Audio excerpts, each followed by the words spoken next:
मित्रांनो, संपूर्ण महाराष्ट्राला शुभ सकाळ. मित्रांनो, आज भव्य दिव्य असं पर्यटनचं मैदान होणार आहे आणि या मैदानामध्ये आपल्या सर्वांचा लाडका बकासूरसुद्धा पाळणार आहे. त्याचा पायरा तुम्हाला या व्हिडिओमार्फत मी सांगणारच आहे. तत्पूर्वी मित्रांनो, चिक्यासुद्धा आपल्याला पाळताना दिसणार आहे. चिक्या आपल्याला कराडकरांच्या सारथ्यासोबत पाळताना दिसणार आहे. बघूयात मित्रांनो, गाडीला कसा स्पीड लागतोय. त्यासोबतच आपल्याला आपला सर्वांचा लाडका बकासूर पण मित्रांनो आज पाळताना दिसणार आहे. आणि बकासूर आपल्याला सलग 3 दिवस पाळताना दिसणार आहे. म्हणजे परवासुद्धा बकासूर पाळला, कालसुद्धा बकासूर पाळला आणि आजसुद्धा बकासूर पाळणार आहे. तर मित्रांनो, बकासूर पाळणार आहे म्हटल्यावर सर्वात जास्त उत्सुकता असते बकासूरचा पायरा कोण.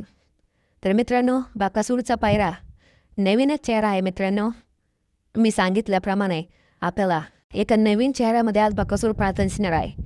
आणि तो म्हणजे मित्रांनो, सध्या दोन्ही साईड पब्लिकने जो पळतो असा पुणे जिल्ह्यातील सासवड या गावचा नामवंत प्रसिद्ध असा बैल, ज्याचं नाव आहे सासवडकरांचा बादल. तर मित्रांनो, सासवडकरांचा बादल आणि बकासूर ही जोडी तुम्हाला गट क्रमांक 2मध्ये पाहताना दिसणार आहे. तर मित्रांनो, व्हिडिओ बघितल्याबद्दल धन्यवाद आणि चॅनल सबस्क्राईब करा राव.